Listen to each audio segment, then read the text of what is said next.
Hello and welcome. Today I'm going to talk about the film Wonder Woman 84. Wonder Woman 84 is a new film by Patty Jenkins and the new film the NDCEU, which is not rolls off the tongue that easily.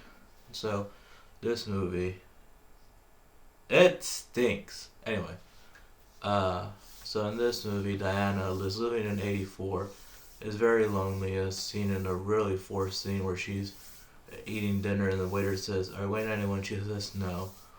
And then Kristen Wiig is like the Selena Kyle of this movie from Batman Returns, or the uh, Max from The Amazing Spider-Man 2.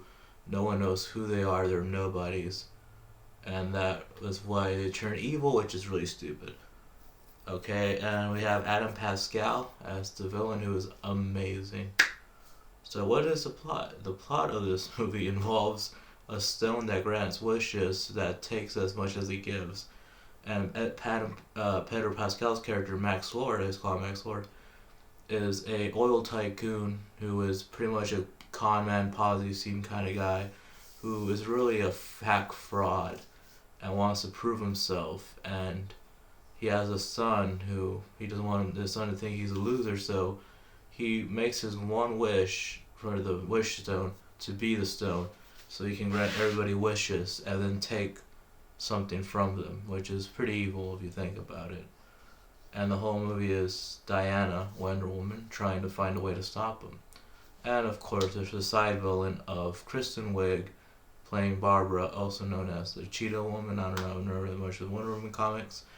And it's just terrible. The costume looks terrible for the Cheetah Woman. Kristen Wiig's performance is pretty wooden.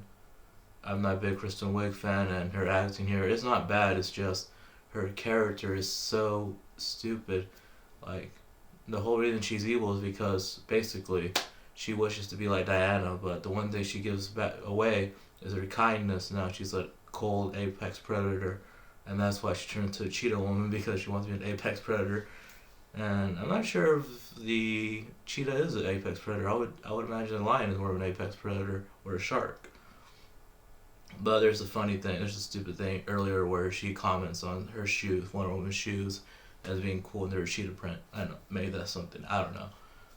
The opening is pretty 80s. There's in the mall, and there's a heist, and then some guy who doesn't want to go to jail after being caught in the heist grabs a girl and threatens to throw her over a ledge, and like that's not gonna get him in jail.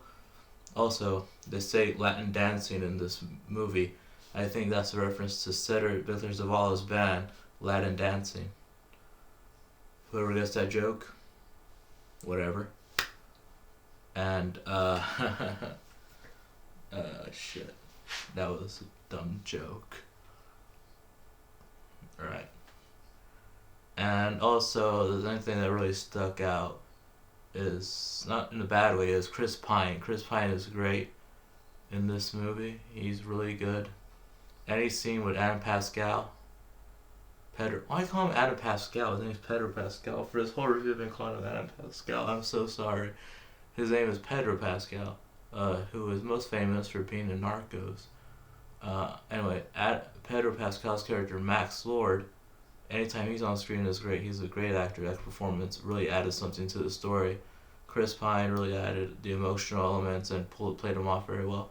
Diana kind of sucks when she's by herself, but when she's with Chris Pine, Gal Gadot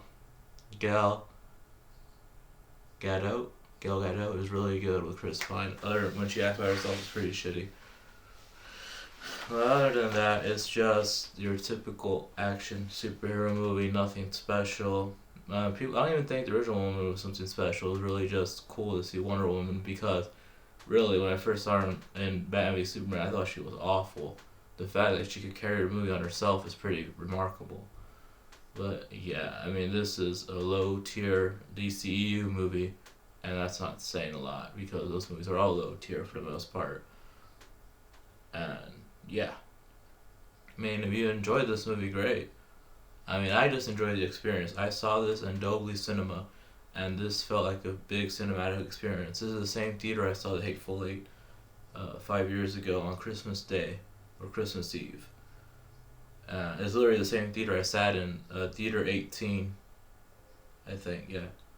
And yeah, it was just great to see the movie on the big screen. So if you want to see it on the big screen, do it. If you're too afraid or you feel nervous around people right now, especially what we're living with, it's available on HBO Max.